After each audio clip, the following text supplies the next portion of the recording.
Assalamualaikum warahmatullahi wabarakatuh. Perkenalkan, nama saya Gina Irawati. Saya mahasiswi program Pascasarjana Universitas Sangga-Buana YPKP Bandung yang akan menganalisis mengenai etika bisnis PT Green Life Indonesia terkait praktik greenwashing.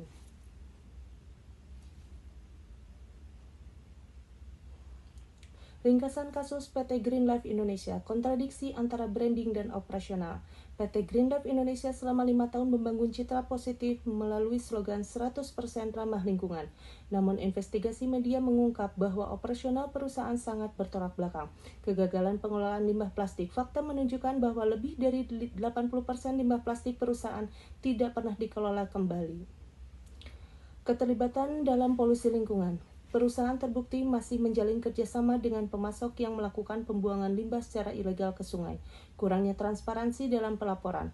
Laporan berkelanjutan yang diterbitkan perusahaan sengaja hanya menyajikan pencapaian positif, sementara data mengenai dampak negatif lingkungan disembunyikan untuk menjaga reputasi dan menarik minat investor serta konsumen secara tidak etis. Teori pemangku kepentingan, kegagalan memenuhi hak konsumen dan investor. Investor dirugikan secara finansial akibat penurunan harga saham setelah manipulasi laporan berkelanjutan terungkap ke publik yang merusak basis kepercayaan investasi. Dampak negatif terhadap masyarakat dan lingkungan. Operasional perusahaan mengabaikan kesejahteraan masyarakat sekitar dengan bekerja sama dengan pemasok yang mencemari sungai. 3 pilar berkelanjutan. Aspek profit dalam keberlanjutan. Perusahaan awalnya meraih keuntungan ekonomi melalui strategi pemasaran citra positif, namun laba tersebut bersifat semu. Aspek people dalam keberlanjutan. Perusahaan gagal memenuhi tanggung jawab sosial dengan memberikan informasi menyesatkan kepada konsumen mengenai klaim ramah lingkungan.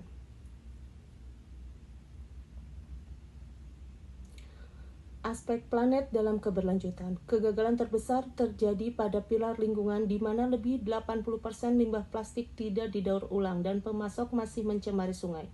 Keseimbangan triple bottom line. Implementasi keberlanjutan di PT Green Life Indonesia tidak seimbang karena hanya menitikberatkan pada keuntungan ekonomi jangka pendek. Tata kelola lingkungan, sosial, dan umum. Evaluasi dimensi lingkungan. Perusahaan juga terbukti tidak selektif karena tetap bekerja sama dengan pemasok yang melakukan pencemaran terhadap ekosistem sungai.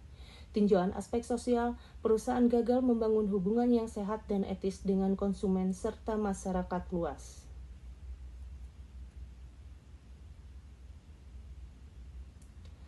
Analisis tata kelola. Perusahaan gagal menerapkan prinsip transparansi dan akuntabilitas dengan hanya menyajikan data positif dan menyembunyikan dampak negatif lingkungan.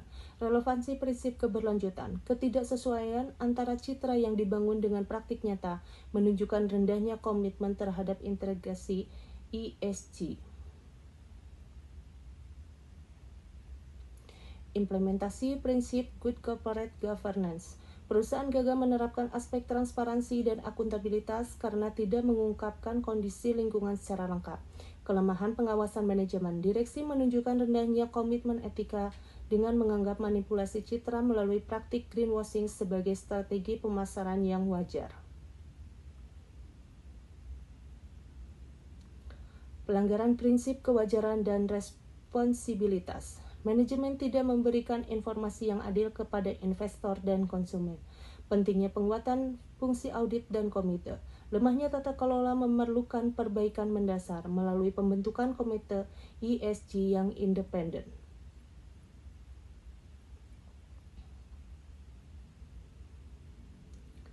Pihak internal perusahaan, karyawan, dan ketidakpastian kerja. Hal ini dipicu oleh skandal greenwashing yang mengancam stabilitas operasional dan keberlanjutan lapangan kerja bagi mereka. Direksi dan tanggung jawab manajemen. Jajaran manajemen puncak mengalami krisis kepemimpinan karena kegagalan dalam menerapkan pengawasan dan etika bisnis yang benar. Pihak eksternal finansial, investor dan kerugian investasi. Para investor menghadapi kerugian finansial yang signifikan akibat penurunan harga saham serta meningkatnya profil risiko perusahaan. Pemegang saham dan nilai perusahaan. Pemilik saham terdampak langsung oleh penurunan nilai perusahaan secara keseluruhan yang mempengaruhi keuntungan investasi jangka panjang. Masyarakat dan lingkungan, konsumen dan pelanggaran hak. Pelanggan merasa tertipu oleh klaim 100% ramah lingkungan yang menyesatkan, sehingga mereka melakukan boikot massal terhadap produk perusahaan. Masyarakat sekitar dan dampak polusi. Penduduk di sekitar area operasional menanggung beban kesehatan dan lingkungan akibat pembuangan limbah ke sungai oleh pemasok perusahaan. Instansi pemerintah dan regulasi, pemerintah dan beban investigasi. Otoritas negara harus mengalokasikan sumber daya tambahan untuk melakukan investigasi menyeluruh terhadap pelanggaran komitmen lingkungan perusahaan. LSM lingkungan dan transparansi. Organisasi non-pemerintah berperan aktif dalam mendorong perbaikan praktik berkelanjutan melalui tekanan publik dan pengawasan independen. Risiko jangka pendek, dampak finansial dan pasar yang instan. Perusahaan menghadapi penurunan harga saham yang signifikan dan penarikan dana oleh investor akibat hilangnya kepercayaan. Konsekuensi hukum dan operasional. Investigasi mendalam oleh pemerintah mulai dilakukan untuk meninjau pelanggaran regulasi lingkungan yang terjadi. Risiko jangka panjang, kerusakan reputasi dan loyalitas permanen. Kepercayaan publik yang hancur akibat praktik greenwashing sulit untuk dipulihkan, mengakibatkan hilangnya loyalitas pelanggan secara jangka panjang, hambatan investasi dan keberlanjutan bisnis.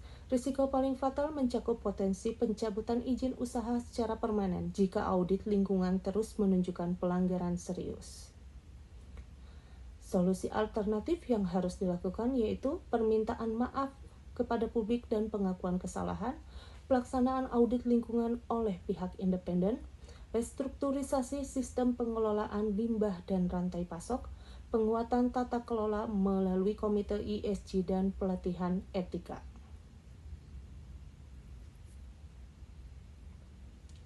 Pemulihan jangka pendek, mengakui kesalahan secara terbuka. PT Green Life Indonesia harus menyampaikan permintaan maaf secara resmi kepada publik. Yang kedua, menghentikan kampanye yang menyesatkan. Perusahaan wajib segera menarik seluruh klaim pemasaran 100% ramah lingkungan. Transparansi hasil investigasi, membuka akses informasi seluas-luasnya kepada publik mengenai hasil investigasi internal dan eksternal. Yang selanjutnya, peningkatan operasional, membangun sistem pengelolaan limbah terintegrasi. Yang kedua, perbaikan proses seleksi dan audit pemasok. Yang ketiga, penetapan standar lingkungan bagi mitra bisnis. Yang keempat, audit independen terhadap aspek lingkungan.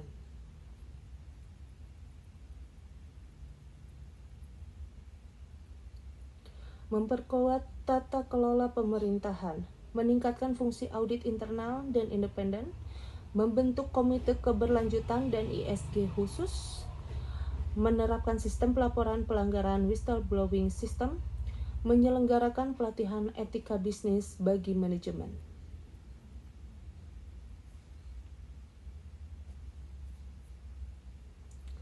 Pemulihan reputasi yang harus dilakukan yaitu melaksanakan program CSR yang berdampak nyata. Kedua, mempublikasikan hasil perbaikan secara transparan. Ketiga, melibatkan masyarakat dalam pengawasan lingkungan. Yang keempat, menyampaikan laporan berkelanjutan sesuai kondisi yang nyata.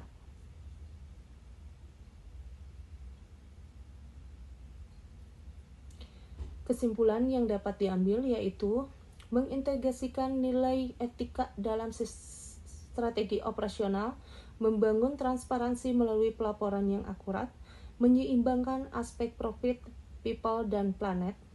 Yang keempat, memperkuat pengawasan dan akuntabilitas manajemen.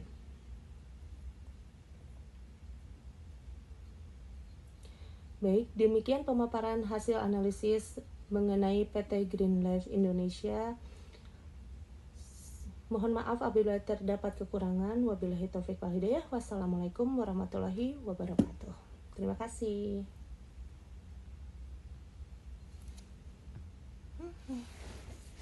Tuh hasilnya kumaha. Tuh.